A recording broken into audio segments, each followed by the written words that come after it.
Ok, então estamos gravando com a anuência prévia do nosso convidado, o professor Gobesso, que eu já apresentarei em alguns instantes, mas que já aproveito também para agradecer por estar aqui dividindo conosco o seu tempo, o seu conhecimento. Sejam bem-vindas, bem-vindos a mais um Diálogos no LAI. Neste ano de 2021, os diálogos completarão 10 anos, portanto, será um ano comemorativo para nós. Estamos aí preparando uma série de encontros interessantes com pessoas das mais diversas áreas, regiões, instituições e enfoques. Também pretendemos fazer ainda mais encontros que nós fizemos anualmente até então, uma periodicidade em média quinzenal. Nós já começamos a divulgação e os interessados, poderão acompanhar pelas nossas mídias aí quais são os nossos próximos encontros, tá?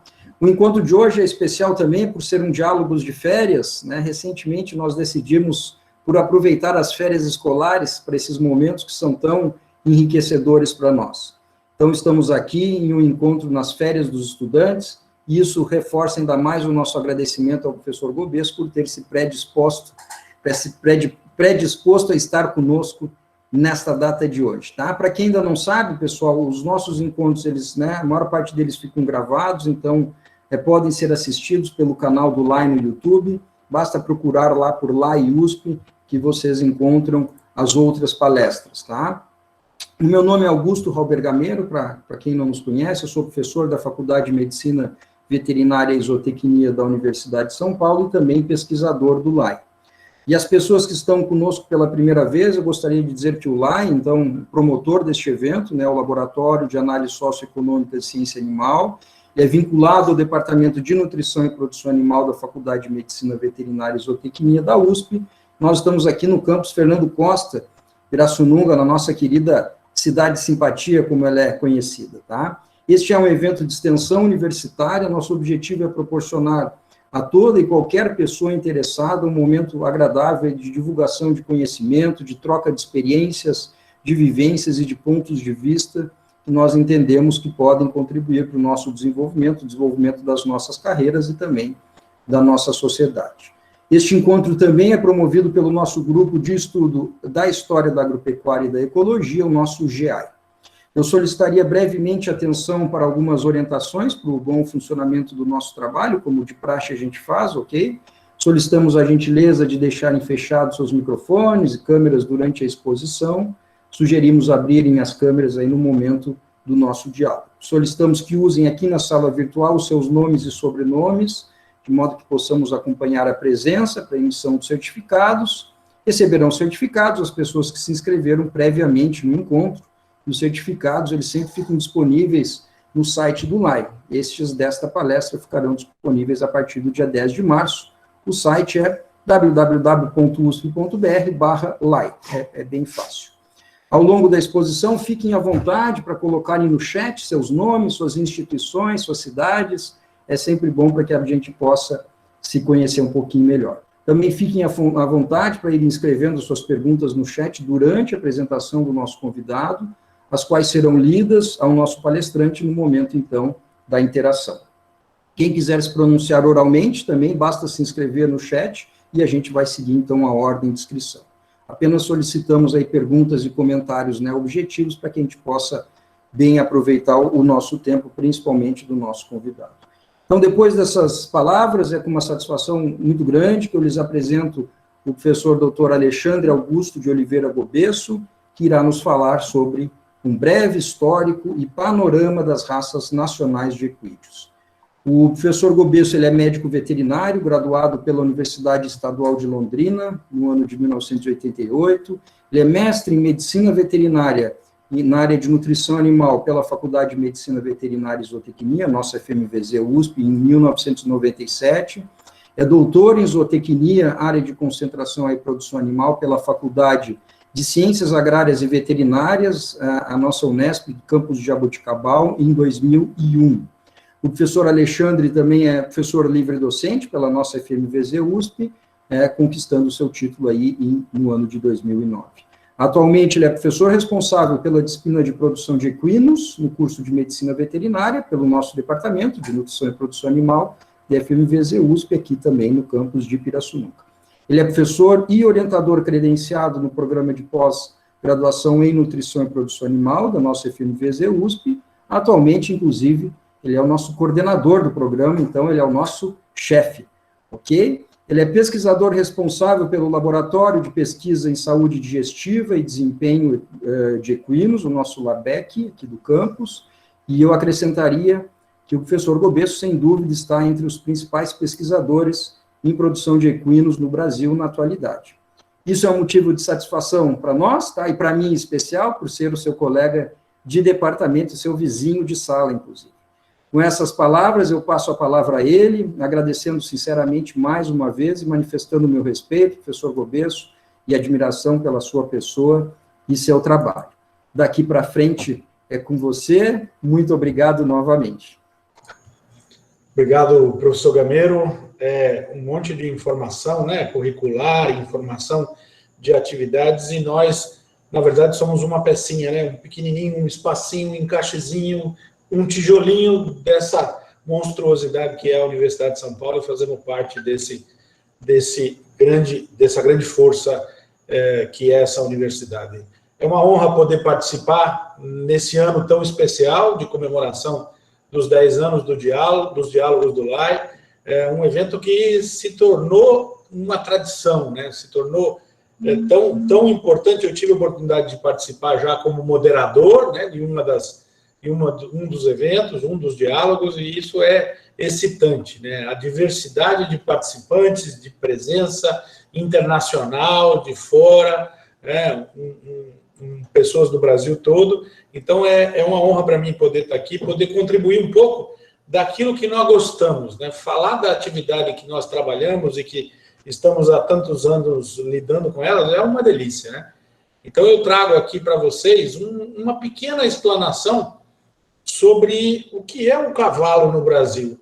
Da onde surgiu, da onde vem, qual a importância histórica disso, e trazendo alguns eventos históricos que mostram a evolução do nível e da qualidade dos cavalos que nós temos, e no final fazendo uma rápida e breve explanação sobre o que são, qual é a realidade das raças nacionais, e finalizando um panorama bem geral sobre a situação do mercado do cavalo no Brasil, como é que isso está impactando e quais são os fatores que podem estar favorecendo ou interferindo negativamente nessa evolução.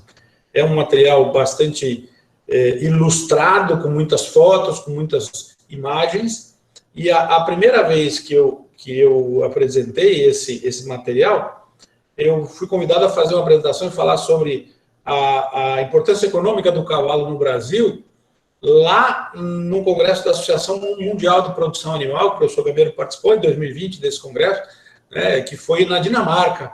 Foi a primeira vez que eu apresentei esse material mais resumido, mais encurtado, lá na Dinamarca. Depois eu apresentei esse material aqui no dia de campo do LABEC, do Laboratório de Pesquisa em Saúde Digestiva e Desempenho de Equinos, que nós fizemos aqui no campus para os participantes. Então, é um material que realmente agrada, que é interessante, que é muito adequado, eu acho que, para trazer um pouquinho de informações, uma pinceladinha do que tem de material.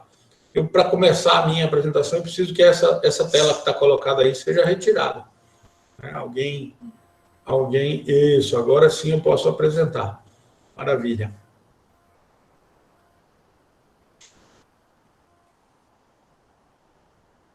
Assim que aparecer, eu te aviso, Gobesso. Uhum. Eu preciso só fazer com que esse arquivo apareça aqui na minha opção de apresentação. Ele não apareceu. Deixa eu começar de novo.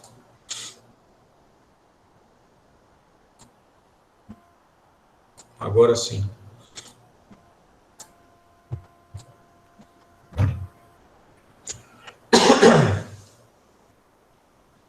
Está chegando.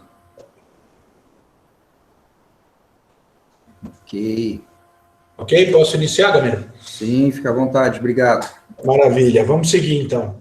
Então, como já foi bem apresentado, bem dito pelo professor Gameiro, esse material traz um breve histórico do cavalo no Brasil e um panorama um pouco mais atual, um pouco mais recente das raças nacionais, de equídeos, né, incluindo pôneis, incluindo asininos, para poder comentar.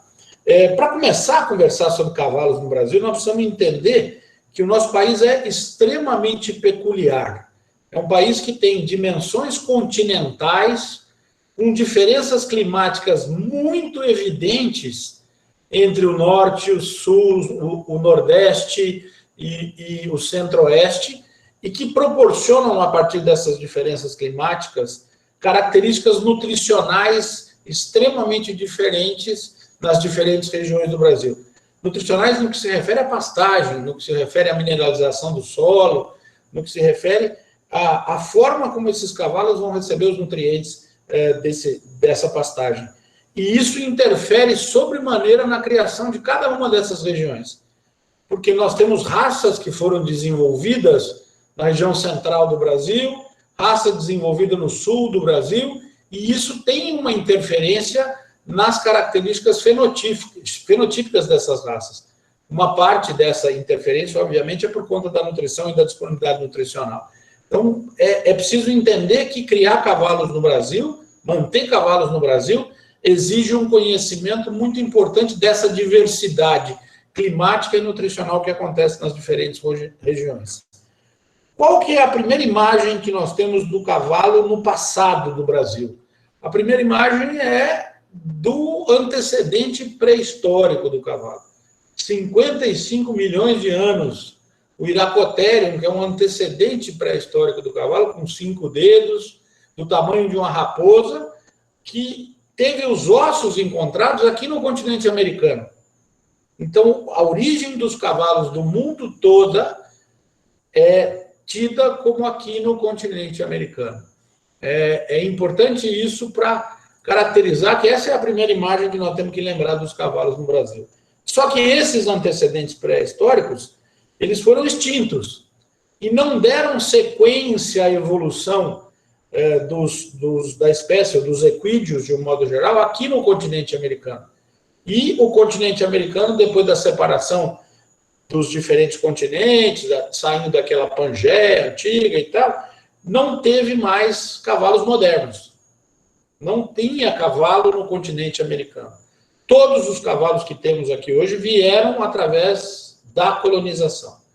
Então, relatos históricos mostram que vieram cavalos lá com a Ana Pimentel na capitania de São Vicente, para Pernambuco com o Duarte Coelho, depois para São Paulo com o Martim Afonso de Souza, Tomé de Souza trouxe cavalos para a Bahia, e esses cavalos eram notadamente das raças ibéricas, raças originais de Portugal. Entre essas três, nós podemos destacar o puro sangue lusitano, um cavalo mais nobre, um cavalo mais altivo, um cavalo pertencente aos nobres e caro, de valor mais alto, o garrano, um cavalo menor, de porte mais baixo, menos valorizado, e o sorraia, um outro grupo racial original lá de Portugal.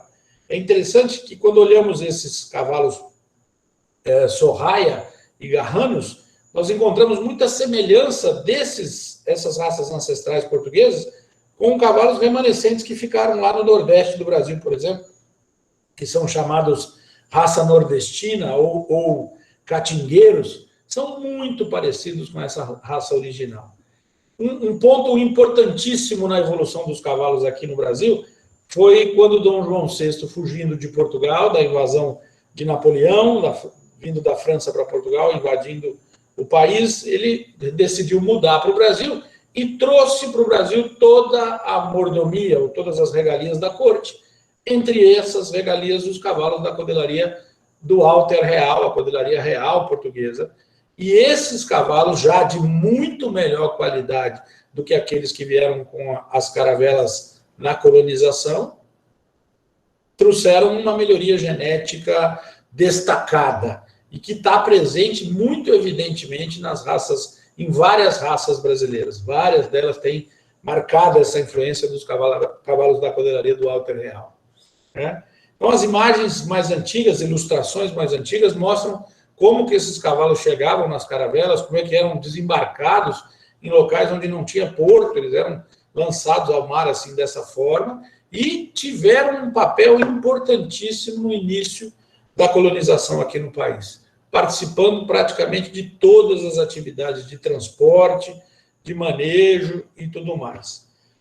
Os ciclos econômicos que o país, no período colonial, passou, da cana-de-açúcar, do ouro, pedras preciosas e depois da bovinocultura de corte, tiveram a presença do cavalo em todos eles. Em todos esses ciclos econômicos, o cavalo estava presente e acompanhando a evolução e a regionalização de cada um, a distribuição que cada um desses ciclos econômicos teve, os cavalos foram distribuídos pelo país acompanhando essa evolução. Então, imagens que mostram como é que era a colonização, notadamente no litoral, e depois foi migrando para o interior, primeiro com o ciclo da mineração e das pedras preciosas, do ouro e pedras preciosas, né, as comitivas que eram usadas pelos bandeirantes para desbravar, inicialmente pelos rios, depois usando cavalos, e as fazendas, aqui mostrando a fazenda de cana-de-açúcar, com os cavalos presentes, né, o trabalho de transporte, sempre com os cavalos acompanhando, e, por último, uma gravura mostrando já o ciclo do gado e a evolução da pecuária de corte, como que os cavalos acompanharam isso. Nesse momento, o que nós tínhamos historicamente aqui era uma definição de grupos raciais, ainda não tínhamos raças, mas eram pequenos grupos raciais que foram isolados nesse momento da colonização. Muitos deles vivendo em liberdade, ou vivendo em uma forma livre, selvagem, porém eram cavalos domésticos que passaram a viver em vida selvagem. Então, deixados pelos colonizadores em condição de vida selvagem e se adaptando a um tipo de alimento que tinha disponível naquela região, isolados em grupos, e essa origem deu, essa característica original deu origem a várias das raças regionais que nós temos, ou grupos raciais regionais, como o lavradeiro, como o cavalo pantaneiro, como o cavalo nordestino, como o cavalo que tem em Santa Catarina, grupos raciais muito específicos. E o cavalo crioulo no Rio Grande do Sul, com uma influência muito forte da colonização espanhola, com uma outra fase lá. Todos esses grupos raciais nessa fase foram selecionados na função. Então, ou era sela, ou era transporte de carga. Eram as duas funções que tinham disponíveis, e os grupos raciais foram selecionados assim. E, essencialmente, as raças com muita aptidão para lida com o gado, para trabalho na bovinocultura de corte extensiva, então selecionados no trabalho da bovinocultura de corte. Além disso, a evolução política do país acompanhou aquilo que acontecia na Europa. Então, uma influência muito forte da cavalaria real, militar, da cavalaria real, influenciando toda a escola equestre, todo o desenvolvimento da arte equestre. Nessa fase também, é curioso de encontrar isso nos relatos históricos, o Brasil exportou cavalos para as colônias portuguesas na África. Enviou muitos, e principalmente muares. Muitos muares foram transportados, muitos cavalos foram transportados para poder permitir a colonização dessas áreas de influência portuguesa ou de Europa. Cavalos, burros e mulas e jumentos. Lembrando que a maior parte das raças de jumentos vieram da África. A quantidade de jumentos maior que nós temos aqui no país foram jumentos trazidos dessas colônias portuguesas da África para serem utilizados aqui também no serviço. Então, teve uma troca de animais que foram daqui para a África e vieram jumentos, principalmente, da África para cá.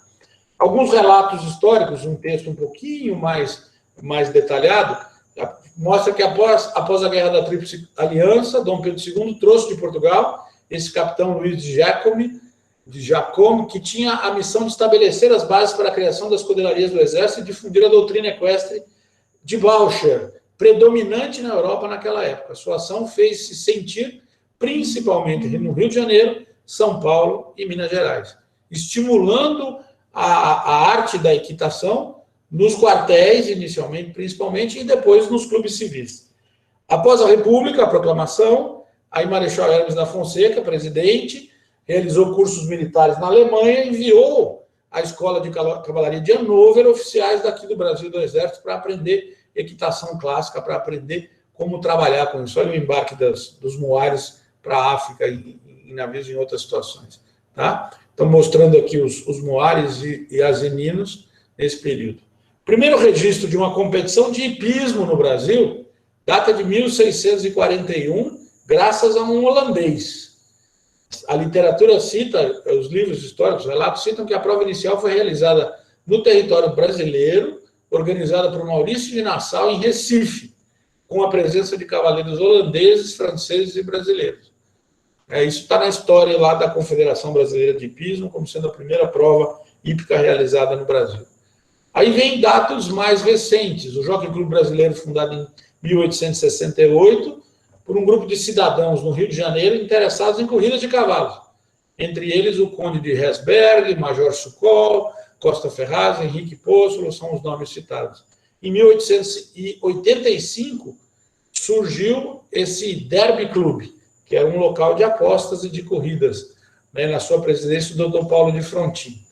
Em São Paulo, a Marquesa de Santos estimulava as corridas no Campo da Luz, o campo de corrida da Luz, onde foi fundado o Clube de Corridas Paulistano, em 1875, que se transformou no Jockey Clube de São Paulo. Né? Em 1847, um pouquinho antes, Duque de Caxias fundou o Clube de Corridas, que levou o governo a importar da Europa garanhões por sangue inglês, que, por sua vez, levou à fundação do Jockey Clube Fluminense, no Rio de Janeiro, em 1854. Então, dados históricos aí que são interessantes antes do século XX. Já chegando no cenário do século XX, rapidamente passando por essa evolução, o que aconteceu? Na primeira metade do século XX, ficou muito evidente, já estava muito evidente, o controle militar do crescimento, do desenvolvimento equestre no país, com uma grande influência europeia. Era um momento, nesse início do século XX, daquela evasão da população do campo para as cidades, da migração do campo para as cidades. E o cavalo tinha uma função social extremamente importante dentro das cidades. Era utilizado para o transporte, era utilizado para serviço, desempenhava várias funções dentro das grandes cidades. E no campo, ele fazia serviço, trabalho e continuava fazendo transporte nessa primeira metade. Nessas datas ainda, foi criada a Confederação, em 1941, foi fundada a Confederação Brasileira de Hipismo, com um esforço, com a função principal de controlar, regular os esportes equestres no país, com um esforço coletivo da Hípica Metropolitana do Rio de Janeiro e da Hípica Fluminense em Niterói. A CBH é responsável pela regulamentação, coordenação, promoção, fomento das 8 modalidades praticadas no Brasil, hípicas, além da formação das delegações que representam o país em competições internacionais, campeonatos seletivos, cursos, chancelas de eventos, captação e administração de recursos, junto aos órgãos governamentais, e o Comitê Olímpico Brasileiro, para definir os cavalos que participam da Olimpíada. Lembra que são os únicos animais que participam da Olimpíada, dos Jogos Olímpicos, e a única modalidade olímpica onde competem homens e mulheres na mesma competição. Homens contra mulheres, ou disputando o mesmo espaço e a mesma prova. Em 1917 e 18, vários concursos hípicos foram realizados no Rio de Janeiro e São Paulo, com regulamento próprio, e após a Primeira Guerra Mundial, nesse período, pelo excelente trabalho de uma missão francesa que veio para São Paulo, que já tinha vindo logo após a Primeira Guerra. Depois, em 1920, veio outra missão, onde foram contratados mestres da escola de Saumur, na França, para exercer atividades no Rio, dar as aulas a cavaleiros militares. Sempre militares era o centro, sempre vinha e começava nas instituições hípicas militares. Primeira participação do Brasil em Olimpíadas foi em Londres, 1948, numa equipe que foi formada somente por militares. E as melhores colocações foram 10º lugar no salto individual, pelo coronel Franco Pontes, e a 7ª colocação no CCE, pelo Aécio Morro, montando um cavalo chamado Guapo, e o coronel Franco Pontes montando um cavalo chamado Itaguaí. Essas foram as primeiras apresentações brasileiras em Jogos Olímpicos.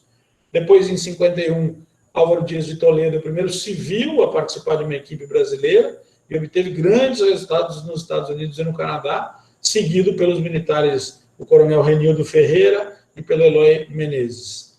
Na década de 50, o Brasil participou das Olimpíadas de Helsinki, na Finlândia, e Estocolmo. E no mesmo ano, o Brasil vence por equipe em Aachen. Aachen é um concurso de salto extremamente importante da Alemanha, desbancando os campeões olímpicos e donos da casa, desbancando a equipe alemã. Em 1960, a delegação brasileira, composta exclusivamente por militares, partiu para a Olimpíada de Roma, sem o Neco, que era o cavaleiro importante do Brasil, que não pôde participar das provas seletivas. Já o concurso completo de equitação, outra modalidade, foi introduzido no Brasil pelos mestres lá da Academia de Saumur, da França, integrantes dessa missão, e que chegaram em 1920. E durante cerca de meio século, essa modalidade foi praticada quase que exclusivamente por integrantes do Exército Brasileiro. Então, aqui uma imagem lá da arquibancada do Jockey Clube do Brasil, no Rio de Janeiro, imagens aéreas do Jockey Clube da Gávea, no Rio de Janeiro, do partidor de cavalos recém-largando. Depois de 1950, na segunda metade do século XX, houve um desenvolvimento muito grande no Brasil da pecuária de corte extensiva. E, acompanhando essa migração da pecuária de corte para as regiões centro-oeste e norte do país, o cavalo acompanhou isso como principal instrumento de trabalho nessas fazendas, nessa atividade. Então, um desenvolvimento econômico e industrial muito grande, e essas pessoas que haviam migrado do campo para as grandes cidades brasileiras começaram a enxergar a necessidade de lazer no campo. E aí o cavalo de lazer, ou para lazer, passou a ter uma outra função, uma outra atividade, um grande desenvolvimento dentro dessa equipe. E aí começou a se desenvolver aquilo que nós chamamos da indústria do cavalo no Brasil. Um movimento de importação de cavalos importantes para corrida, para salto, as raças americanas, quarto de milha, palusa, e um desenvolvimento maior das raças nacionais, que passaram a ser selecionadas com mais intensidade para atender essa demanda que foi iniciada a partir da segunda metade do século XX. Também acompanhando esse desenvolvimento, houve uma necessidade de desenvolvimento de mão de obra especializada, para poder acompanhar esse crescimento da indústria do cavalo no país. Então, isso ficou muito forte, muito marcado, a partir da segunda metade do século XX. Eu acho que o que cabe aqui acrescentar em relação, antes de começar a falar das raças nacionais, é que no ano de 2020, a indústria do cavalo no país viveu um movimento surreal. Uma coisa assim completamente diferente de qualquer possibilidade de previsão, de qualquer indicador que pudesse mostrar isso. Com o início da pandemia, a maior parte dos membros da cadeia do agronegócio do cavalo entendiam que o cavalo, por ser principalmente o cavalo de lazer, uma atividade dependente de pessoas da cidade, do dinheiro da cidade, do dinheiro que é investido em atividades de lazer, ele ia perder, ele ia diminuir. Essa atividade hípica a cavalo, essa atividade de lazer a cavalo, ia reduzir e muito com a pandemia. Essa era a expectativa. E o que aconteceu foi que a atividade equestre no Brasil aumentou absurdamente com a pandemia. Os negócios aumentaram, compra e venda de cavalos, preço, venda de insumos, venda de equipamentos, toda a indústria que está envolvida, que está muito bem descrita naquele material do agronegócio do cavalo do Brasil, que o professor Roberto Arruda produziu lá na Exalc, toda a cadeia produtiva do cavalo se desenvolveu absurdamente no ano de 2020. E a explicação que se tenta colocar para isso é que, como houve uma migração muito grande de profissionais para o interior, pessoas da cidade que buscaram refúgio contra a pandemia no interior, em fazendas, em chácaras, em propriedades e tal, a atividade cavalo passou a ser mais utilizada nessas propriedades. E aí tomou-se uma importância diferente. É óbvio que não aconteceram competições equestres, mas a atividade com o cavalo nessas propriedades do interior aumentou e mostrou um crescimento assim que não era previsto, que não era esperado, e esse crescimento vem até hoje. Até agora, no início de 2021, não tivemos uma queda marcante nos indicadores do agronegócio do cavalo de diferentes segmentos, de diferentes partes. Passando agora a falar sobre as raças nacionais e um momento mais atual, eu acho que a primeira raça nacional que nós temos que falar é o manga larga, que teve a influência muito forte com os cavalos que vieram com Dom João VI, da Cordelaria do Alto e do Chão, e o nome da raça manga larga tem discussões na sua origem.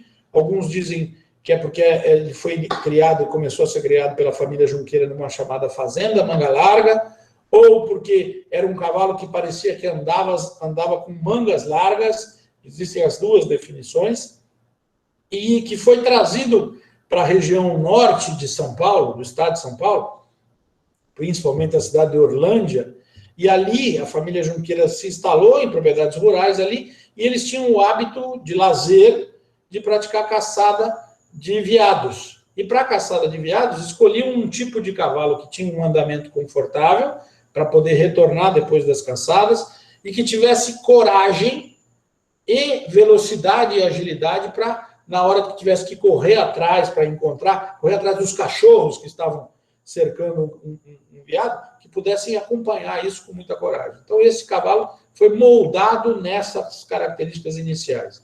A Associação Brasileira dos Criadores de Cavalos da Raça Manga Larga tem sua fundação em 1934, e depois dessa fundação, ou dessa origem que eu citei, houve um trabalho pelos criadores, uma busca pelos criadores, de melhorar a morfologia dessa raça. E essa melhoria morfológica foi, segundo os relatos, segundo relatos pessoais e descrições, foi através de cruzamentos irregulares que podem ter acontecido. Entrando árabe, entrando quarto de milha, entrando por sangue inglês e raças alemãs de salto na sua formação. Segundo o padrão racial da raça, é um cavalo que tem um andamento chamado de marcha trotada, que tecnicamente não existe, ou é marcha ou é trote. Não tem esse meio termo descrito na exognose clássica, no estudo dos andamentos do cavalo clássico, não existe essa descrição. Mas é assim que a raça chama o que é um andamento confortável, que é um andamento de boa progressão horizontal, pouca elevação vertical, com muita comodidade e muito rendimento. Muita coragem e resistência. Existe uma tentativa de se usar em enduros, cavalgadas e romarias de longa distância. É um cavalo que tem uma morfologia bastante peculiar, bastante boa, de muito boa qualidade em relação ao padrão internacional do cavalo de sela, e que vem, nos últimos anos, melhorando muito a qualidade do seu andamento. É notável que se vê nas exposições a melhoria dessa qualidade. Como pilar, dentro dessa formação, não podemos deixar de citar o nome de José Oswaldo Junqueira, o patriarca da família da marca JO, da cidade de São José do Rio Pardo, e aqui conduzindo o garanhão mais famoso, chamado garanhão de $1 milhão, o Turbante JO. Era um cavalo que vendia 150 coberturas por ano e que deixou um legado muito grande dentro da raça, aqui mostrando um dos filhos dele, com a marca JO aqui estampada, de José Oswaldo, no seu braço esquerdo. Mostrando aqui o padrão e a qualidade da raça manga larga e aquilo que ele produziu e aquilo que ele proporcionou de resultados. Com origem similar e parecida, o manga larga machador, já selecionado nas montanhas de Minas Gerais, um cavalo onde a direção que os criadores deram para a raça foi valorizar extremamente a marcha. A marcha, que é a característica de um andamento com tríplice apoio, ou seja, com momentos de tríplice apoio, sem tempo de suspensão, muito confortável para quem monta, com características de lateralidade, a marcha picada, com características de diagonalidade, a marcha batida, e uma marcha intermediária, que é chamada marcha de centro, que seria considerada a marcha ideal dentro da raça. É a maior associação brasileira de criadores. Tem o maior número de cavalos registrados, o maior número de sócios, realiza no país a maior exposição nacional, com o maior número de cavalos, sempre no mês de julho, na cidade de Belo Horizonte. É um evento imperdível, a Exposição Nacional do Cavalo Manga Larga Machador. É uma raça que tem um movimento financeiro enorme, um projeto de marketing excepcional, e está melhorando demais as características morfológicas agora, depois de ter fixado muito bem a marcha, agora estão trabalhando muito na melhoria das características morfológicas para a evolução. Realmente, o Manga Larga Machador é um cavalo que representa muito bem o que é o estereótipo de um cavalo de sela. Que tem uma origem muito marcante, muito evidente nos cavalos lusitanos na sua formação, principalmente o puro sangue lusitano.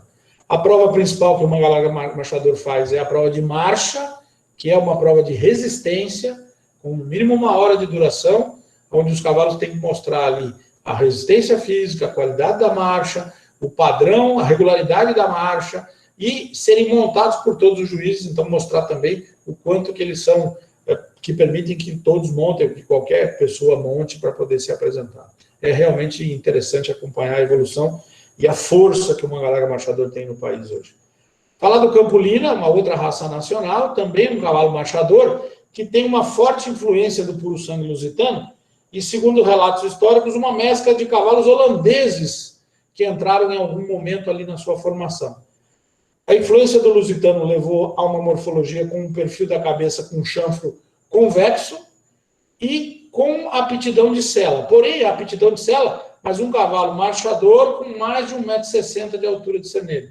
É um cavalo alto, um cavalo com estatura muito grande e que tem um desenvolvimento bem menor que as outras raças, mas que tem um interesse peculiar e importante de segmentos no país. Então, aqui mostrando a característica do manga larga marchador, na sua qualidade morfológica, na sua evolução. Manga larga marchador, não, desculpem, Campolina. Tá? Mostrando o que é, observe o perfil de chanfro convexo que está apresentado aqui. Né? Um cavalo de sela por excelência, com diferentes pelagens e diferente apresentação. Falar do cavalo crioulo deveria ser um capítulo à parte, né? Porque dentre todas as raças nacionais, o crioulo é o que tem maior influência de raças espanholas, e não de raças ibéricas, ou lusitanas, ou portuguesas, como podemos melhor dizer. É o melhor representante da colonização espanhola, e a Associação Argentina foi... Os primeiros cavalos vieram para a Argentina em 1536. A associação fundada em 1932, na cidade de Bagé, e hoje a sede fica na cidade de Pelotas, lá no sul do Rio Grande do Sul. A própria associação relata que existem 3 linhagens bem definidas, o crioulo gaúcho, o crioulo argentino e o crioulo chileno, com funções muito definidas na lida de gado, no trabalho. Então, a aptidão desenvolvida e a morfologia. Uma vez eu vi uma frase de um colega técnico de registro lá, juiz da raça, dizendo o seguinte, que a morfologia do cavalo crioulo foi talhada pela função. Então, um cavalo que se desenvolveu no trabalho, que tem uma morfologia muito característica e tudo mais. Tem, basicamente, a função da lida com o gado em sistemas de criação extensiva, e aqui cabe um paralelo, criação extensiva na condição climática que tem lá no Rio Grande do Sul, que, na maior parte das vezes, é muito melhor do ponto de vista nutricional de pastagem do que se tem no restante do país. Então, é uma criação extensiva no campo gaúcho, que é talvez a única faixa de clima temperado, de pastagem tipo clima temperado, que nós temos num país essencialmente de clima tropical. Essa criação extensiva que a raça crioulo teve, desenvolveu características de muita rusticidade e resistência física. São cavalos muito fortes, e inclusive agora nós estamos desenvolvendo uma pesquisa para entender por que a raça crioulo tem alguns problemas de engordar muito fácil, de acumular gordura muito facilmente. E entender se isso é de origem nutricional, ou seja, de um manejo nutricional que possa ter alguma falha, ou se é uma característica da raça que tem um aproveitamento da dieta de melhor qualidade. Como acontece com os pôneis, por exemplo, que tem uma capacidade de aproveitamento da dieta com mais facilidade. Estamos estudando isso. Então, aqui alguns exemplos, né? Cavalo chileno, crioulo chileno, mais longe do chão, mais pernalta, mais alto, com características morfológicas mais marcantes de destaque de cernelha, pescoço mais leve, mais lançado.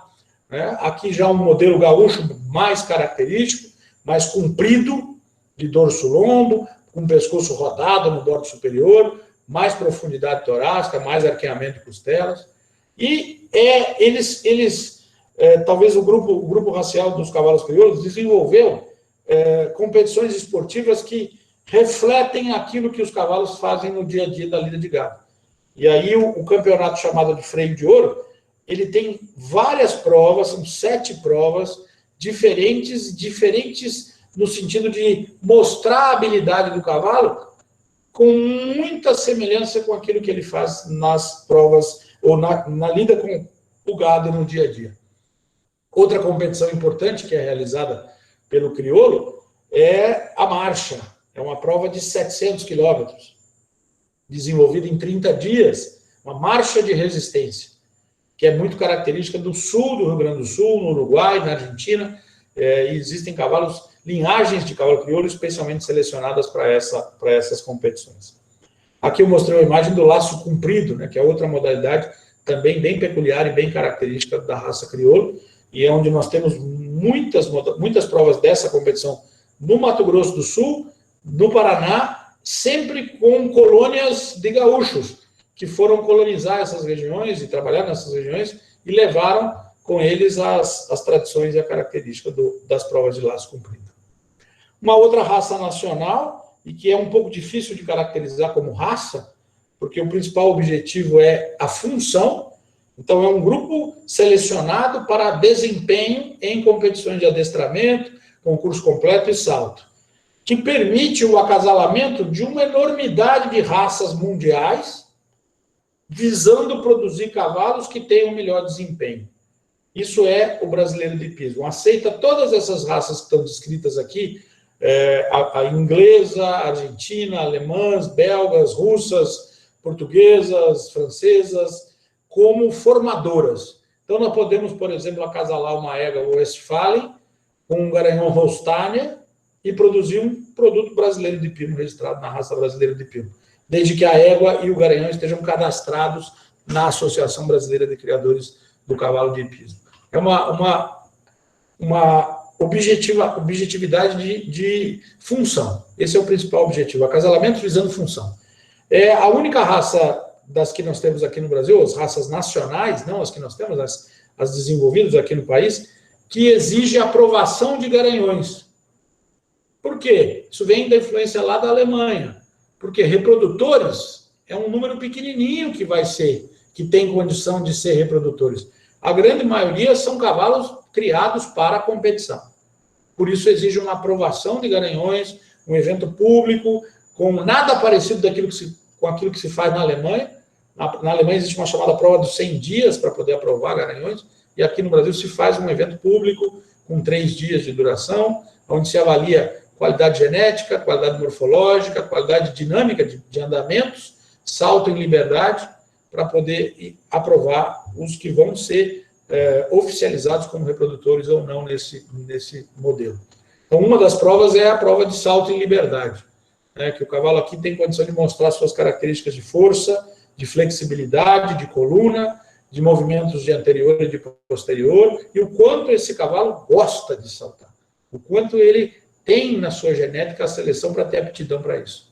A morfologia, como eu falei, varia, porque são raças originais diferentes, e garanhões de raças diferentes produzem e têm morfologia diferente, têm características diferentes.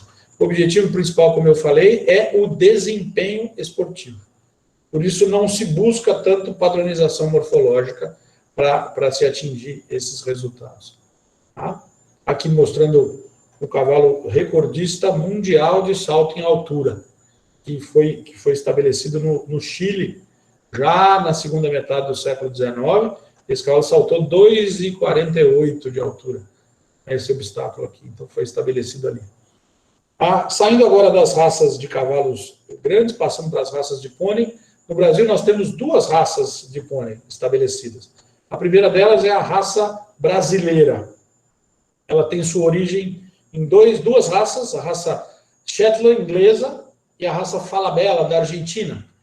E a associação, fundada em 1973, tem até hoje sua sede em Belo Horizonte, Associação Brasileira de Criadores do Cavalo Pônei, onde se busca um cavalo que tem uma morfologia intermediária entre sela e tração leve. E curioso, né? Nas outras raças nós temos muitas vezes altura mínima. No caso dos pôneis se tem altura máxima. E hoje essa raça brasileira tem a sua altura média ou desejável com no máximo 95 centímetros de altura de cernelho. 95 centímetros. Quanto mais colorido, mais pelagem variada tiver, melhor vai ser a valorização, melhor vai ser a observação desses cavalos e a valorização do mercado.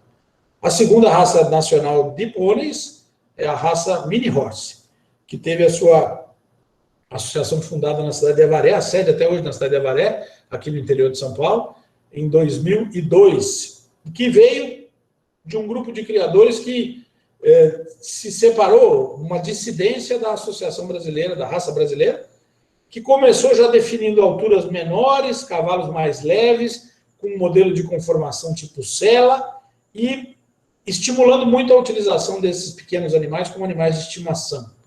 Essa foi a base e a essência dessa raça brasileira. É muito parecido com a raça, o Mini Horse é muito parecido com a raça brasileira, porque a origem é a mesma, mas são um pouco mais leves, um pouco mais baixos, né? Eu tive a felicidade, eu sou inspetor de registro da raça brasileira e da raça Mini Horse desde 1989, da raça brasileira, e desde 2002 na fundação da raça Mini Horse. Eu tive a felicidade de registrar a égua de menor estatura, a égua mais baixa da raça Mini Horse no Brasil, com 68 centímetros de altura de semelha. Adulta, com 3 anos de idade, com 68 centímetros de altura de semelha. E para mostrar, então, as características. Uma terceira raça nacional, um pouco menos influente, é a raça Piquira, que é um pônei marchador, muito parecido com a morfologia do manga larga marchador, que teve a sua origem num acasalamento das raças da Shetland inglesa com éguas pequenas nordestinas que tínhamos aqui no Brasil, que é aquelas raças que eu falei no início, originais lá do garrano português, dos pequenos cavalos portugueses que vieram na colonização. Então, esse acasalamento produziu um cavalo que foi selecionado marchador, com altura em torno de 1,25 m a 1,30 m de semelha, e que tem uma morfologia muito parecida com a do manga larga marchador. Esse é o Piquira, essa é a característica do pônei da raça Piquira. Falo pônei da raça Piquira porque pônei é uma denominação para cavalos pequenos, cavalos de baixa estatura. Para finalizar, falando das raças de asininos, a raça nacional mais importante, mais numerosa e mais valorizada é a raça Pega. Foi selecionada em Minas Gerais, a altura entre 1,30 e 1,40 m de semelha. Eles têm como característica a presença da faixa crucial, que é aquela mancha escura que desce de um lado para o outro da semelha, e a listra de burro, que vai do final da crina até a cauda, passando pelo dorso, lombo, pela garupa, por cima, pelo centro. São jumentos marchadores e essencialmente utilizados no acasalamento com éguas para produzir burros e mulas marchadores. Essencialmente utilizados para isso. É uma raça de muita característica morfológica, muita qualidade, muita pressão de seleção, onde se valoriza muito o tamanho das orelhas e a harmonia e o posicionamento das orelhas. Aqui está mostrando a faixa crucial, aqui olhando lateralmente. A listra de burro ela passa por cima, aqui é uma mancha preta também, que passa por cima. Aqui um animal jovem, já mostrando, olha só, as orelhas.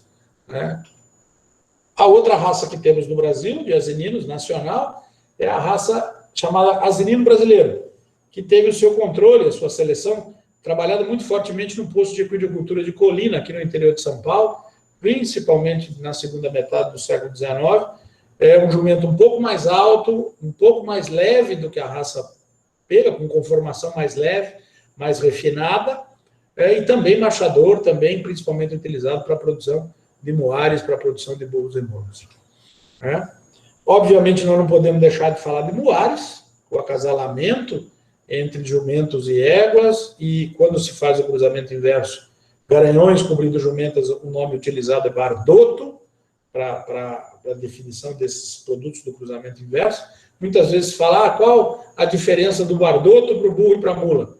Morfologicamente é muito difícil de fazer, mas são animais extremamente importantes no país, porque tem uma resistência muito grande ao trabalho. Existem regiões de criação de gado no Brasil que somente muares resistem ao tipo de solo, às pedras que tem, ao tipo de clima e tudo mais. Então, são muito importantes dentro do agronegócio pecuário no Brasil, de um modo geral, principalmente na lida de gado, nas fazendas de lida. Uma outra parcela são as chamadas mulas de patrão, que são aquelas mulas de muita qualidade morfológica, muito grandes de altura, impactante, impressionante, que são de proprietários de fazendas, utilizados em desfiles, em romarias, ou até pelos chamados muladeiros, que são aqueles que utilizam burros e mulas para fazer cavalgadas, para lazer, para fazer romaria. Uma fama muito grande em cima deles, eles exigem uma doma mais especializada, porque são mais resistentes à dominância do homem. Então, exige mais paciência na doma, um trabalho mais especializado, mais específico. Aqui já mostrando uma mula de muita qualidade morfológica, de muita qualidade. Outra aqui já na sela, também de muita qualidade. Pampa, de pelagem exótica, olha a mancha branca aqui, a cauda branca, que valoriza muito, tem muito. Isso aqui é uma mula de patrão, tem muito valor, são comercializados por preços muito elevados.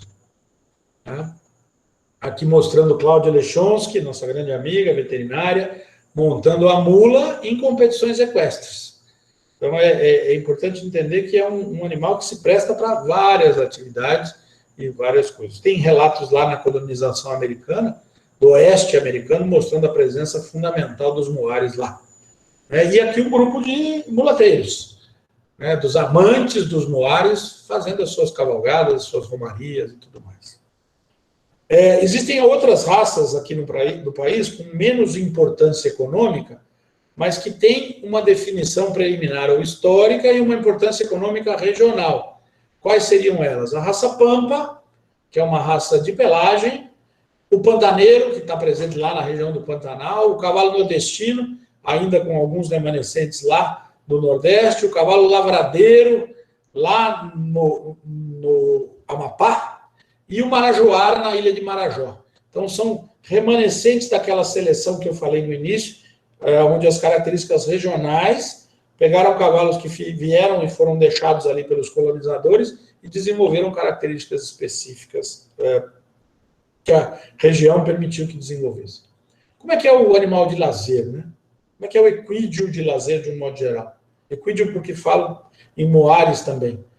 Ao redor, principalmente em pequenas propriedades, ao redor das grandes cidades, giram um movimento financeiro importante, e eles vieram principalmente devido à necessidade no movimento de volta do homem para o campo. Então, o cavalo, ele está muito inserido dentro dessa necessidade. Eu, homem que trabalho na cidade, que fico a semana toda dentro da cidade, no final de semana eu quero ir para o campo. E no campo o cavalo tem que estar inserido nisso.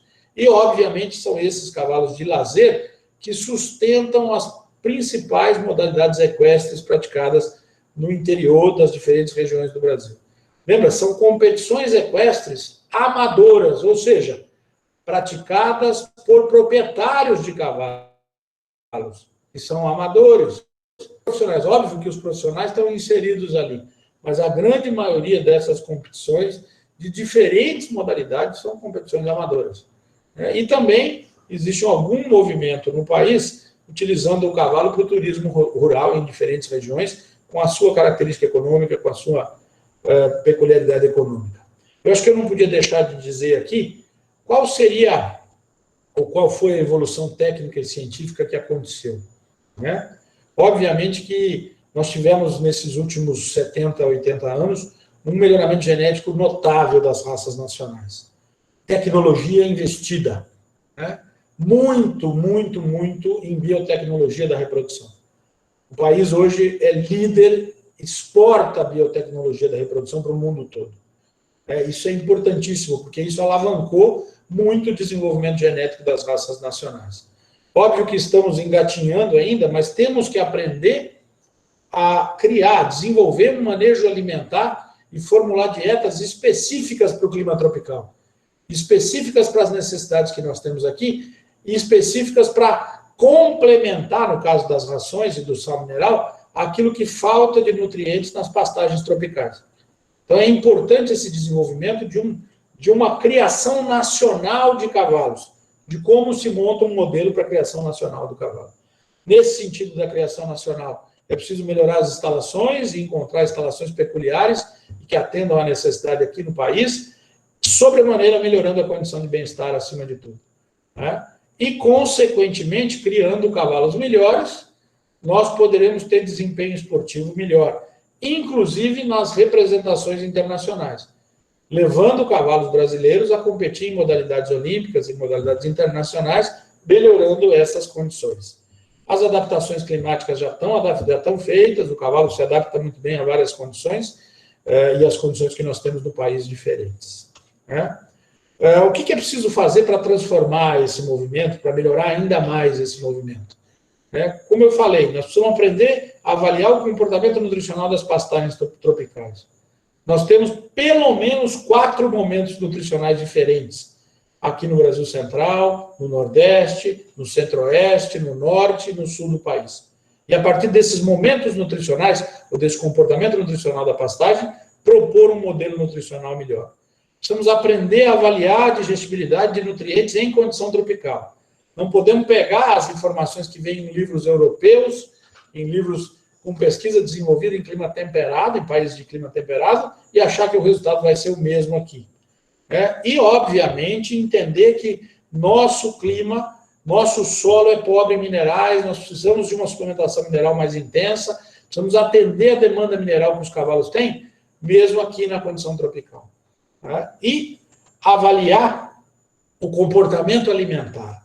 Nós sabemos que boa parte do dia, a temperatura e o sol inibem o consumo de alimento. Os cavalos, como os bovinos, buscam sombra. E o que fazer para completar essa falta de alimento, de ingestão de alimento, uma vez que o cavalo é um mastigador, que passa pelo menos 18 horas por dia mastigando, como fazer para suprir essa ausência de ingestão de alimento nesse momento de maior temperatura, de maior sol, completando a qualidade nutricional em outros momentos. E, obviamente, como que a resposta digestiva e a saúde digestiva se transformam em desempenho. Desempenho de crescimento, desempenho de fertilidade, desempenho de competições esportivas e desempenho de temperamento. Como que essa resposta digestiva a esses alimentos pode proporcionar um resultado melhor. Infelizmente, o nosso país tem doenças endêmicas, ou seja, doenças que estão presentes aqui e que são de difícil controle, apesar do Ministério da Agricultura ter estratégias, ter programas, são muito difíceis de serem controladas e fazem com que o cavalo brasileiro para sair do Brasil, para ser exportado para outros países. Entre elas, a anemia infecciosa equina, a babesiose, ou hemoparasitose, como queiram generalizar, e o mormo. Doenças que estão endêmicas aqui no país, de muito difícil controle e que atrapalham e dificultam a exportação de cavalos, o aquecimento do mercado internacional de cavalos criados no Brasil. Quando falamos em cavalos de alto desempenho esportivo, é importante entender que se não tiver desenvolvimento da criação, nós não vamos ter nunca cavalos de alto desempenho esportivo. Se nós não tivermos um desenvolvimento conjunto da técnica de treinamento e da preparação desses cavalos, adaptando às condições climáticas que nós temos aqui também, não vamos ter alto desempenho esportivo, e o desenvolvimento da alimentação e da suplementação para as condições específicas e típicas que nós temos no clima tropical. O Brasil tem o maior rebanho de equinos do mundo em clima tropical. Nós é que temos que desenvolver essa tecnologia. Não tem nenhum outro país do mundo que tenha o mesmo interesse que nós temos e que possa desenvolver e que vai evoluir com isso. Como conclusões, eu queria passar para os senhores que conhecer e valorizar as diferenças regionais é importantíssimo. Eu tenho viajado pelo Brasil todo nesses últimos anos e, aos poucos, eu vou entendendo o que significa o cavalo em cada uma das regiões e o que nós temos disponível em cada uma das regiões para poder criar cavalos, alimentar cavalos e fazer com que os cavalos tenham desempenho nas diferentes regiões. Obviamente, incentivar e estimular cada vez mais o melhoramento genético das raças. É óbvio que o cavalo, como um indivíduo de lazer, um animal usado prioritariamente nos cavalos de raça para o lazer, é muito difícil você separar o que é melhoramento genético com características genéticas clássicas do prazer pessoal, do gosto pessoal do criador. Difícil implantar um movimento desse, mas isso tem sido feito e tem sido praticado já com um grande salto de evolução. E o controle sanitário. intensificar as práticas e as técnicas de controle sanitário podem ajudar muito a essa melhoria, a essa evolução e tudo mais. O Brasil tem tentado, por diversos segmentos organizados, organizações de criadores, órgãos de associações de veterinários, criar uma política melhor para o agronegócio do cavalo, valorizar melhor isso. A CNA, a Confederação Nacional da Agricultura, já tem tentado implantar um programa de valorização do agronegócio no cavalo, inicialmente internamente, para a partir do momento que se tem essa valorização interna, se possa, sim, praticar mais intensamente a exportação. Nós temos cavalos aqui no Brasil com total condição de ser exportados, criados aqui com total condição. O que falta é uma valorização mais intensa dessa política do agronegócio, de controle sanitário e de desenvolvimento. É isso que eu trouxe para vocês, eu agradeço muito a oportunidade, estou à disposição para esse bate-papo gostoso, essa evolução desse tema, aquilo que quiserem e que eu puder trabalhar e que eu souber responder, eu estou à disposição. Obrigado pela atenção de vocês. Muitíssimo obrigado, professor Gobesso, pela sua exposição, brilhante exposição, uma viagem, né, impressionante, uma viagem histórica, ainda trouxe elementos dos desafios aí que se apresentam no setor, então, sim, foi realmente muito brilhante, usou muito bem o tempo, tá? Nós temos uma série de perguntas, eu, inclusive, fui o primeiro a me inscrever, então já vou tomar liberdade de fazer a primeira pergunta, eu tenho várias aqui, sou muito curioso, né, você sabe disso, eu já vou fazer a primeira pergunta, só queria reforçar para todos os colegas que fiquem à vontade para colocarem suas perguntas no chat, ou se inscreverem, tá? A gente vai seguir aquela ordem, também queria deixar todos à vontade, se quiserem, ligar suas câmeras, até para a gente poder se enxergar um pouco. Então, Gobesso, de novo, muito legal, né? Você sabe, eu sou entusiasta da questão da história, e não só por ser uma questão pessoal, de que eu sou curioso, porque, para mim, sempre ficou muito claro a importância, né? Clara a importância dos animais na nossa espécie, eu diria, formação da espécie humana, tá? Então, só que não vamos nos restringir ao Brasil aqui. E a importância que os animais tiveram, vários animais, não apenas os que a espécie que estamos falando aqui, mas a importância que os animais tiveram para a história da formação da nossa sociedade. E talvez a gente pudesse falar do Rio Grande do Sul, isso é mais claro ainda, né? O Rio Grande do Sul a base do Rio Grande do Sul são os animais, os bovinos, os equinos, os muares. Então, assim, esse resgate histórico que você está fazendo, você vem fazendo nas suas palestras, inclusive na tua disciplina, eu acho que é fundamental para nós trabalharmos mais isso, mostrarmos que o brasileiro não valoriza muito a história, né? A gente gosta de ver mais o presente e o futuro. Mas quando a gente volta na história e percebe a importância que os animais têm para a nossa espécie, é uma coisa impressionante. A gente podia aqui dar o simples exemplo de que a própria profissão da veterinária surgiu por causa do cavalo. Surgiu por causa do cavalo, lá 1760 e poucos, né? Aquela história que a gente conhece muito bem, Rei Luís XV, né? O cavalo era a arma principal de guerra, inclusive até a Primeira Guerra foi. Tá? Então, os animais, né? E no caso do exemplo que eu dei, os equinos, têm uma importância muito grande para a nossa sociedade, para a nossa espécie e para a nossa medicina veterinária e produção animal de uma forma geral. Então, assim, só queria te parabenizar por esse esforço de você trazer isso tudo à tona para nós, tá? Isso é uma coisa muito importante, eu venho defendendo isso, a importância, né, de mostrar o quanto os animais são importantes para nós, muito mais do que só uma fonte de alimentação, etc. e tal. Mas, assim, a minha pergunta agora, eu só fiz esse introito para tentar justificar um pouco onde vai vir a minha pergunta, né? Assim, se eu estiver errado, e você pode me corrigir, hoje, né, eu estava me preparando para a tua palestra, estava pensando, eu acho que os equinos, né, são os animais mais versáteis que a gente tem, pelo menos que a gente está acostumado a trabalhar. Por que eu estou dizendo? Eu não sei se versátil é a melhor palavra, tá? Mas eu estou querendo dizer que é versátil porque é um animal de produção, pode ser um pet, é um animal de trabalho muito importante. Lá no Rio Grande do Sul nós ainda usamos, né, a tração animal muito importante na agricultura, também para puxar carroça, carreta, enfim, uma série de coisas. Então, se nós fôssemos listar, né, a versatilidade dos equinos, é uma coisa realmente impressionante. Nós não temos isso em nenhuma outra espécie. Não tem bovinos, não tem aves, não tem cachorro, nem gato, não. Os equinos, né, eles estão em toda essa, digamos assim, essa gama de, digamos assim, utilizações para a nossa sociedade humana. E a minha pergunta é nesse sentido, né? Eu não sei se eu sou otimista demais, mas quando eu paro e penso nisso, eu sou muito otimista no sentido das perspectivas que nós temos para o futuro em termos profissionais. E aqui é a minha pergunta, para eu não me delongar mais. Eu mesmo pedi objetividade e não estou sendo objetivo, né? Mas, enfim, eu não sei se você pode falar um pouco de como você vê as perspectivas futuras em termos de inserção profissional para aí veterinários, agrônomos, zootecnistas, etc.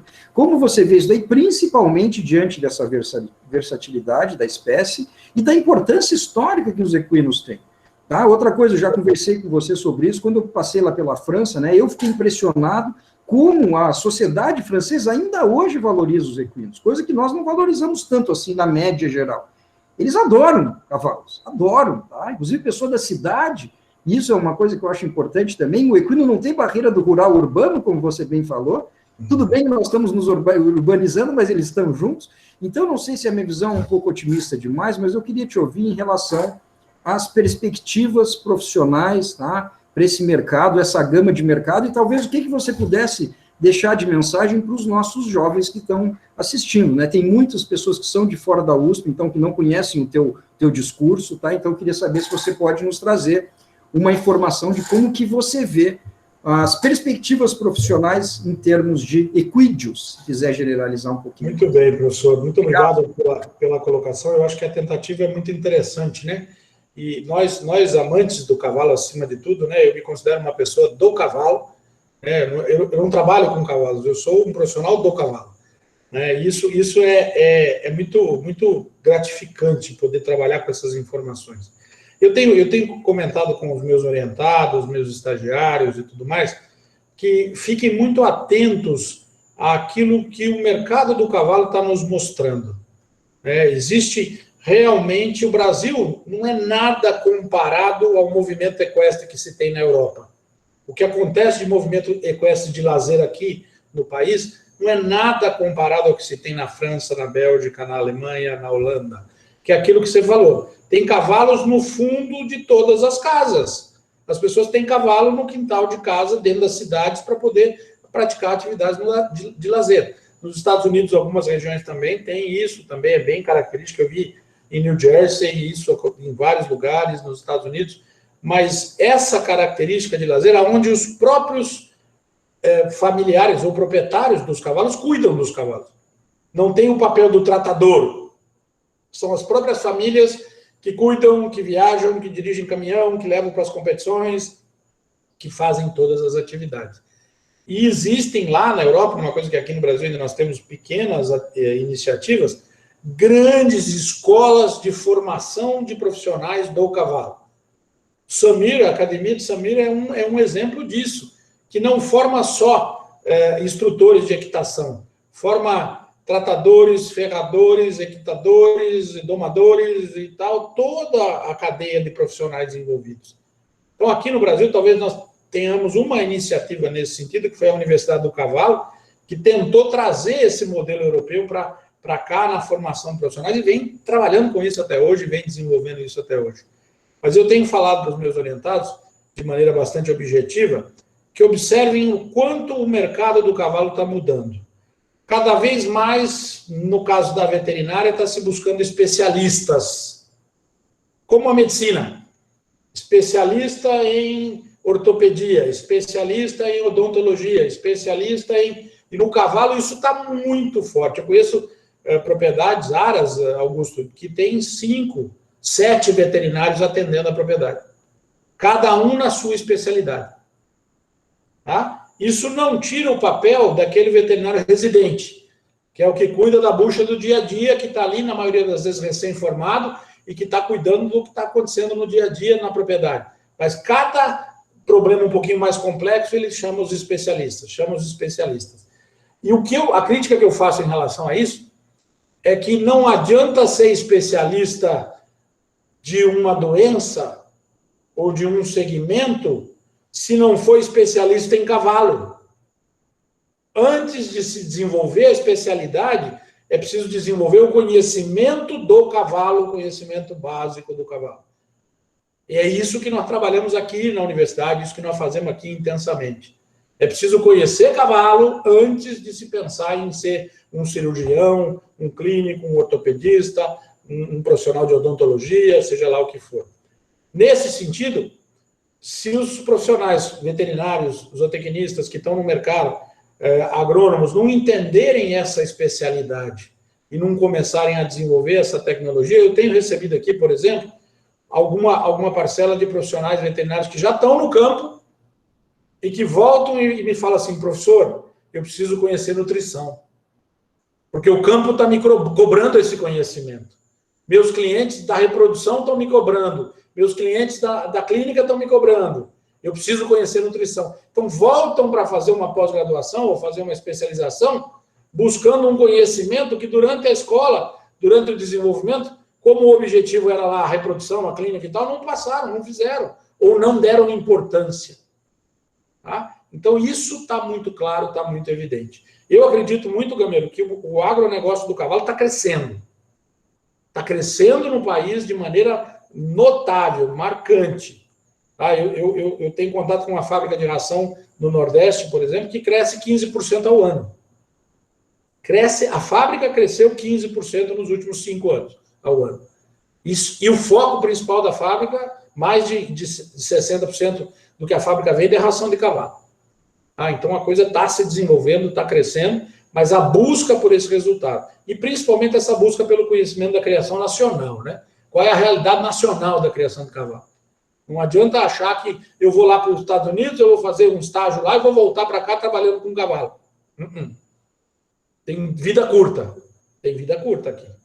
Eu preciso entender o que acontece aqui, como é que funciona a coisa. Eu acho que se é isso que você perguntou, tentando ser bem objetivo.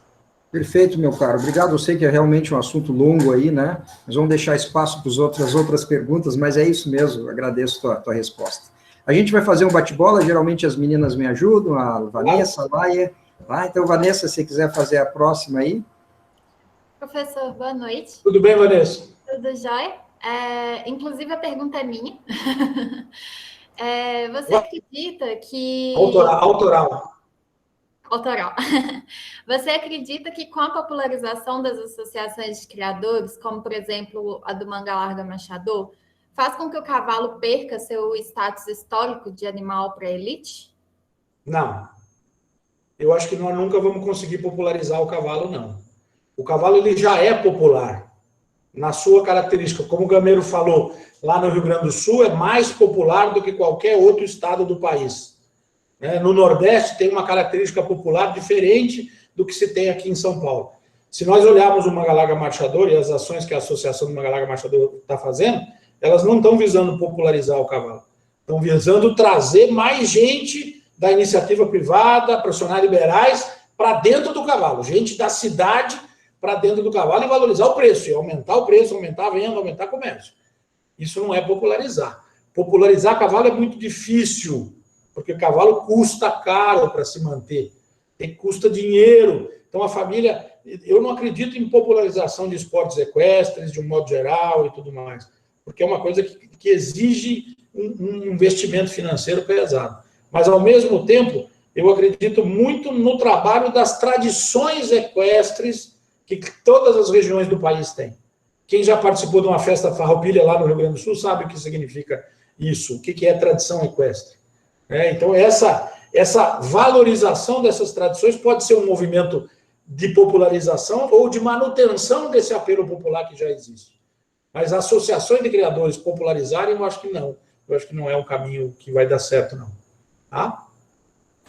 Ok, Gobesso, a gente gosta de falar algumas pessoas que estão aqui, até para vocês sabendo, né, um pouco do nosso público, então, rapidamente, eu só vou tomar liberdade de ler algumas, não exatamente as pessoas, mas mais as suas cidades, tá? Para a gente ter uma noção de quem está aqui conosco. Então, nós temos colega do Equador, de Quito, do Equador, tá? Vários colegas da FZEA, a Iris, a Silvia Robles, né, que você conhece muito bem, de Descalvado, está aí conosco, a Gabriela, da Unicep de São Carlos, a Yassanã, né, você conhece muito bem também, uma satisfação estar recebendo ela, o Gustavo Henrique, que é de Goiatuba, Goiás, a Tainara, de Uberlândia, a Nelma, de Campos Xinguará, do Pará, ok? Nós temos o Nicolas de Araras, aqui da UFSCar, nosso vizinho, o professor Roberto Arruda, que você já viu, o Aristides Manuel é de Angola, ok? Está conosco.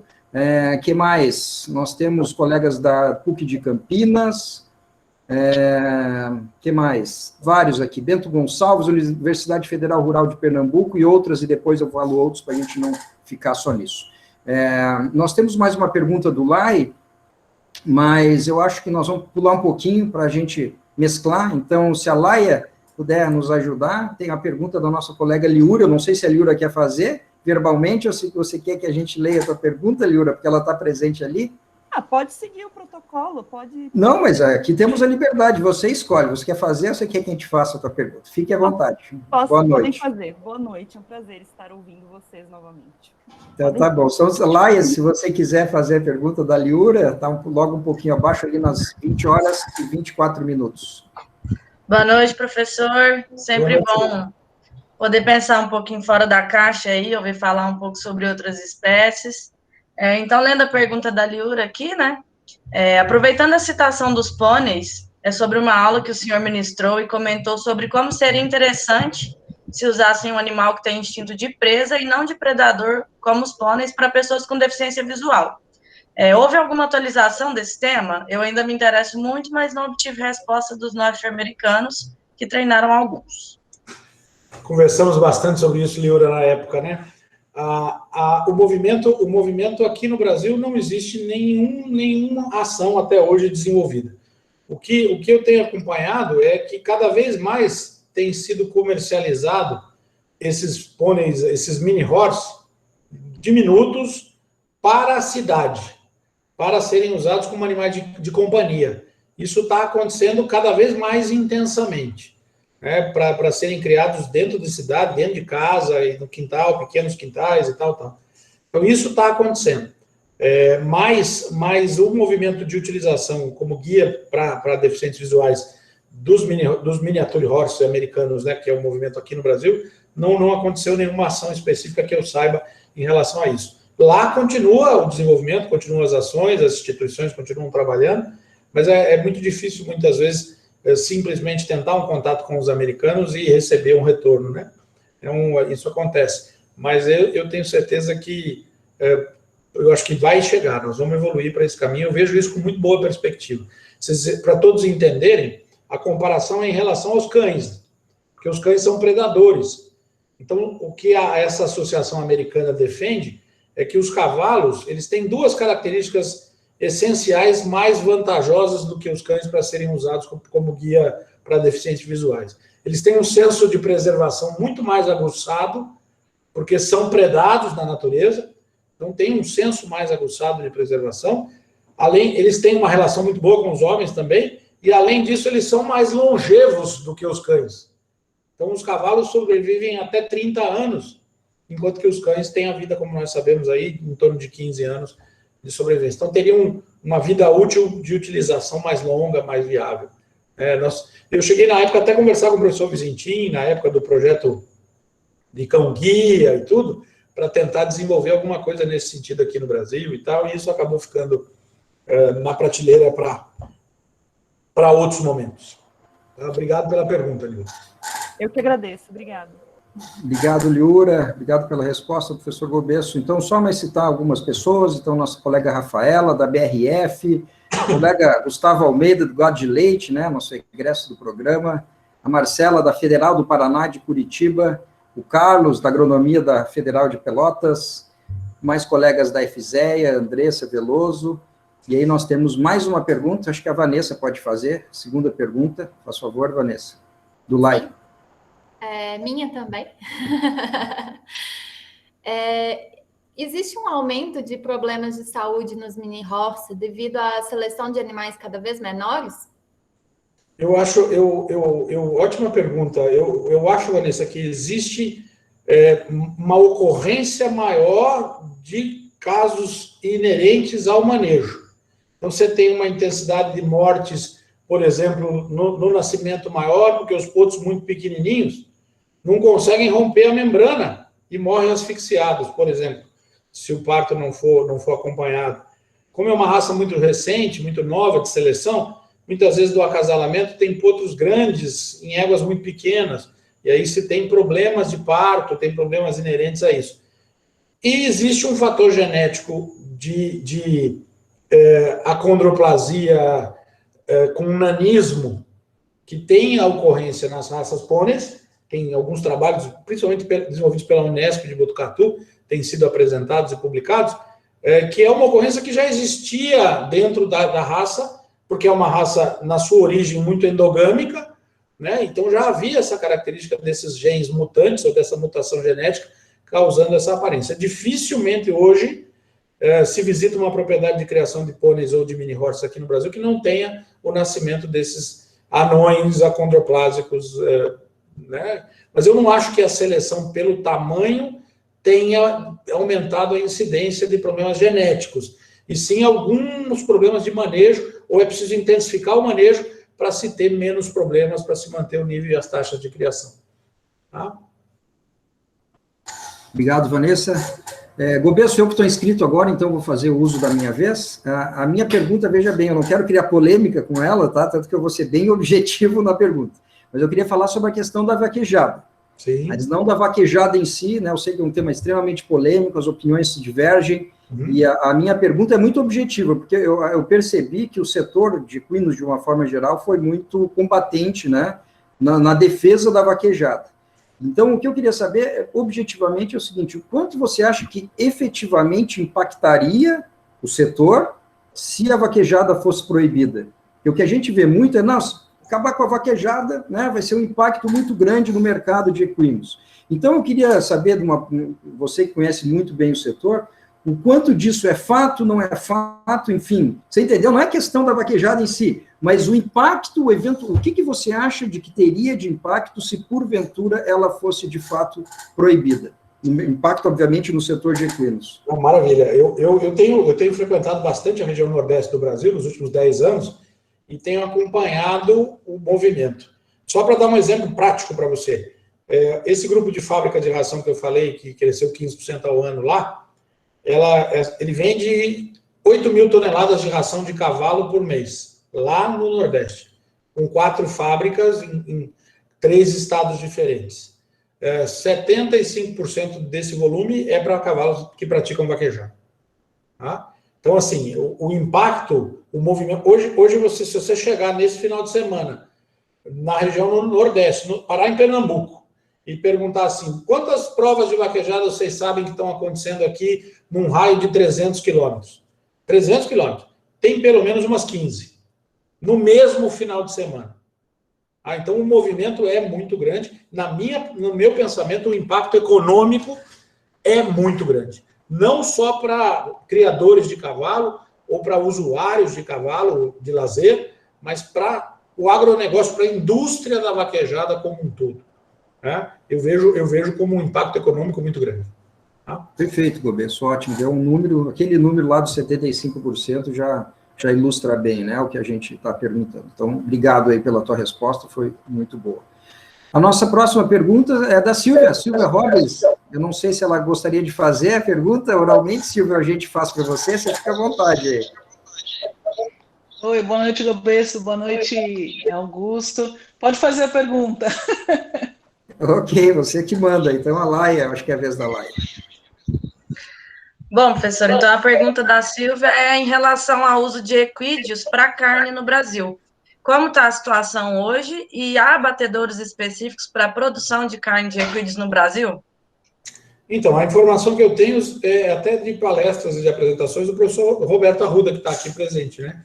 O Brasil, ele tinha, recentemente, 5 abatedouros especializados na comercialização e abate e comercialização de cavalos, todos eles voltados para a exportação, e que esse movimento ele é abastecido principalmente com animais de descarte dessas regiões de lazer e por animais de descarte das fazendas de exploração agropecuária, ou pecuária do país.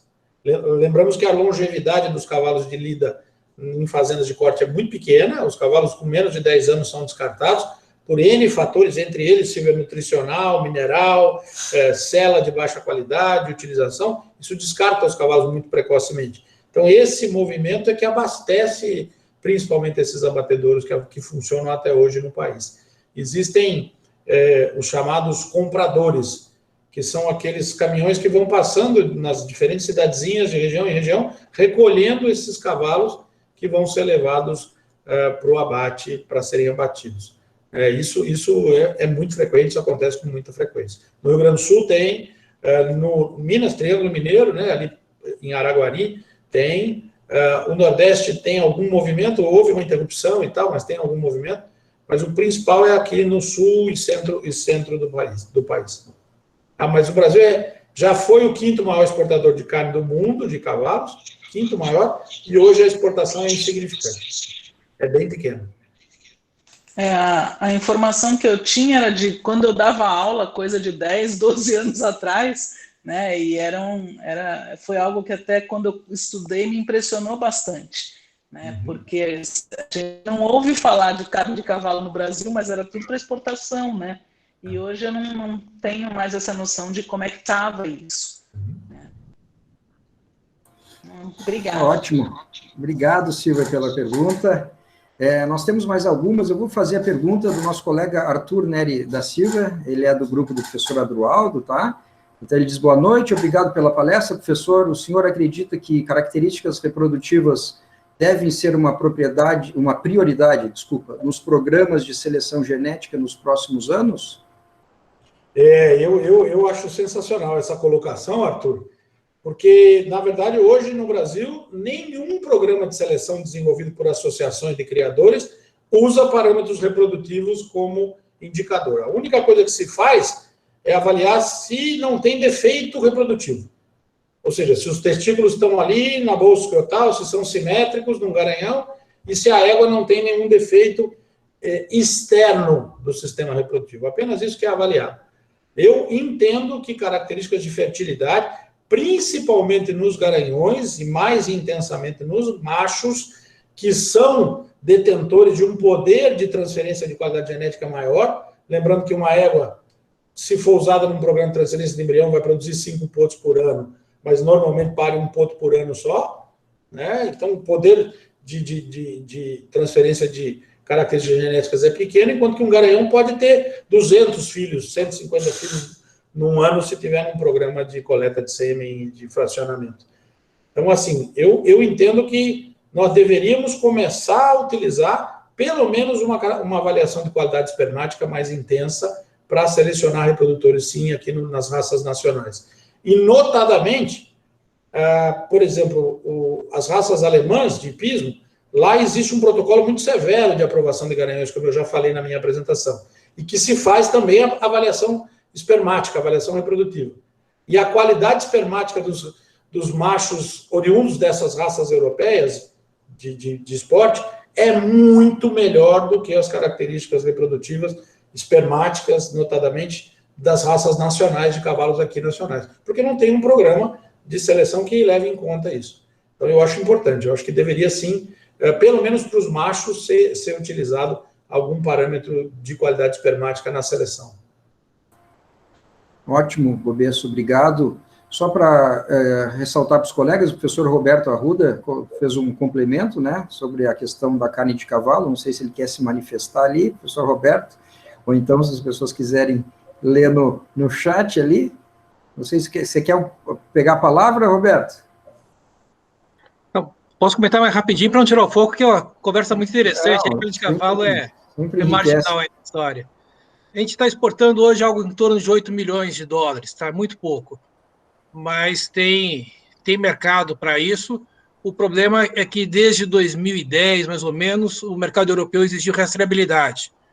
E quem cria boi para abate, rastreia porque sabe que vai para abate, o cavalo não. Então, a hora que decide o cavalo velho para o frigorífico, você não tem o histórico dele, não consegue ter rastreabilidade, portanto, não consegue exportar. Então, esse é o grande problema que a gente tem. Mercado tem. Demanda existe, preço está melhor do que foi no passado, mas a gente vem, era 7.800 em 2019 para 8 milhões, está nesse patamar. A gente vendia bem mais que isso, a gente chegou a ser terceiro do mundo. Ótimo, Roberto. Excelente. E só para complementar, a Silvia perguntou na sequência se você acha que é para ração PET? A carne de cavalo, não. Isso. Consumo humano. Humano mesmo.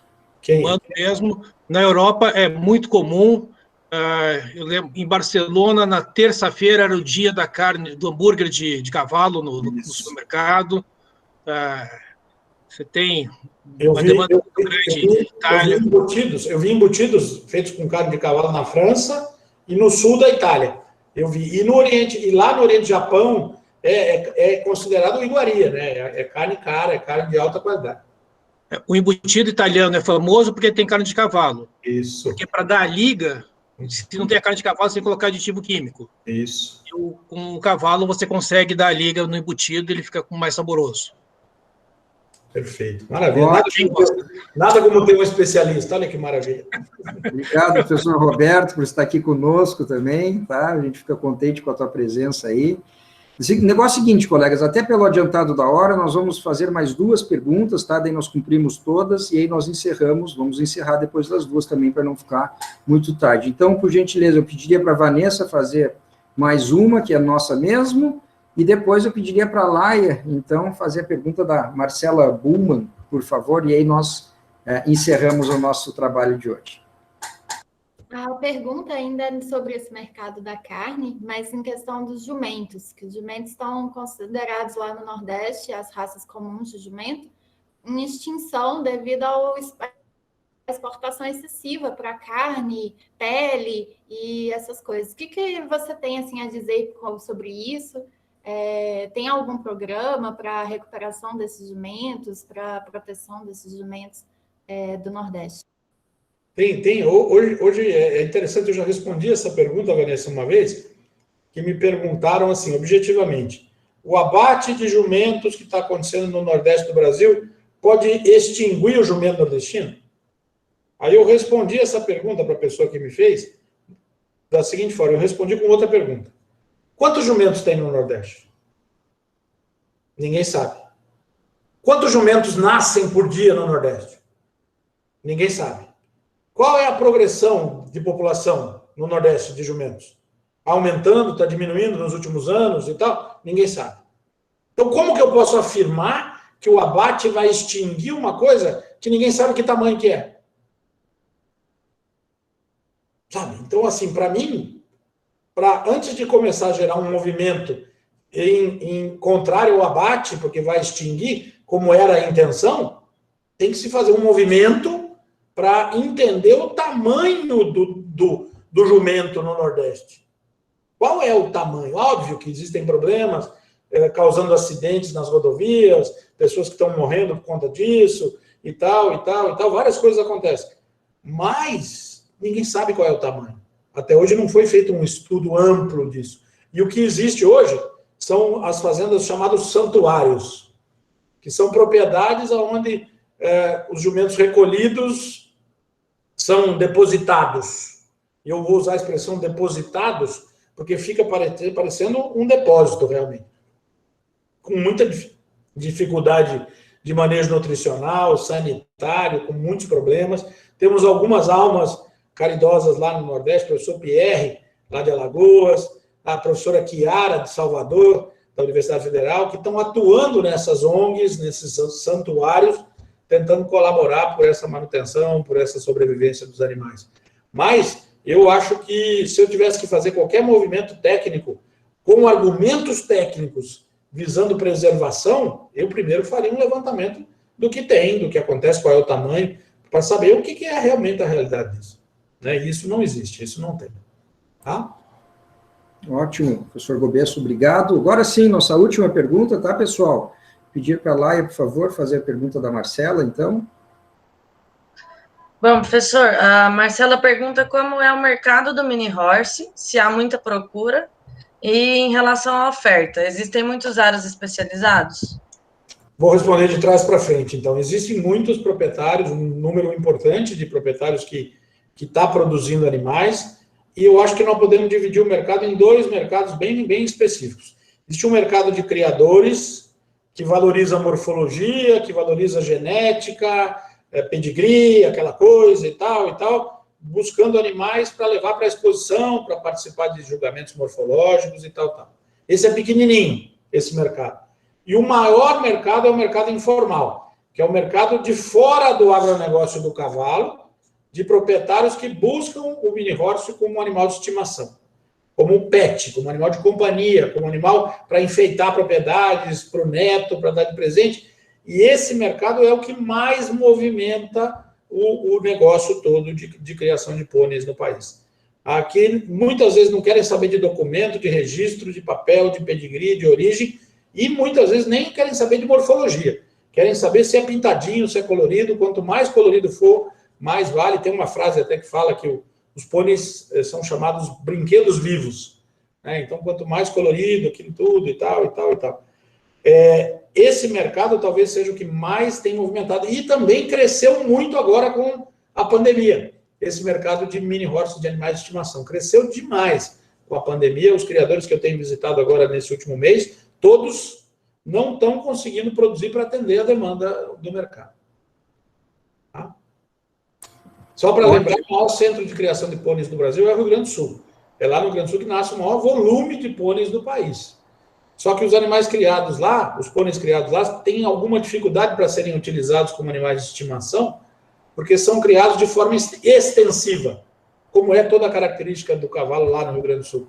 E essa criação extensiva faz com que esses animais tenham um senso de preservação muito intenso. E aí você tem dificuldade para pegar um animal, um pôneizinho que foi criado nesse manejo extensivo e trazer ele para dentro de uma casa na cidade, por exemplo. O estágio teria que começar mais cedo, esse manejo e essa doma para acostumar com a realidade diferente do que é o campo, do que é a fazenda. Então, isso é bem característico. Maravilha, então, colegas, acho que nós vamos ter que encerrar por aqui devido ao horário, tá? Então, mais uma vez, eu queria agradecer ao professor Gobesso pelo seu tempo, sua gentileza de estar aqui conosco, foi realmente excelente, muito obrigado, Gobesso, continue firme na luta aí, tá bom? Meu agradecimento a ele primeiro, queria agradecer as pessoas que nos ajudam, né, nosso trio de orientados, aí a Vanessa, a Laia e o Rafael, que nos ajudam, dão toda a força para nós conseguir viabilizar os diálogos, que parece fácil, mas não é tão fácil de fazer. Também queria agradecer os colegas que são do GEAI, nosso grupo de estudo de história, tá, que a gente se esforça aí para fazer nossos estudos de história, e por isso que nós convidamos o professor Gobesso, né, para falar sobre a história das raças e nos dar esse panorama. E, finalmente, agradecer a cada um de vocês, tá, por estarem aqui conosco, muito obrigado pela presença de todos, ok? Eu me despeço aqui, como de praxe, a gente passa a palavra para o nosso convidado encerrar nossa noite, Gobesso. Então, é tudo com você, obrigado, boa noite para todo mundo. Obrigado, professor Gameiro, boa noite a todos, e, acima de tudo, eu acho que vocês, estudantes, levem para o coração essa mensagem que eu falei e trouxe. Aprendam o cavalo.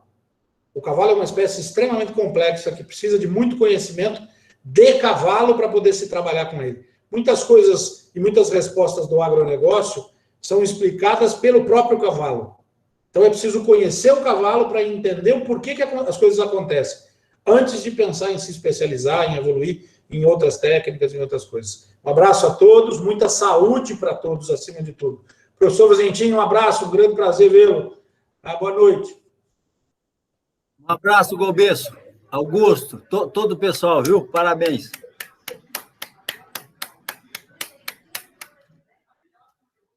Tchau, Liura. Tchau.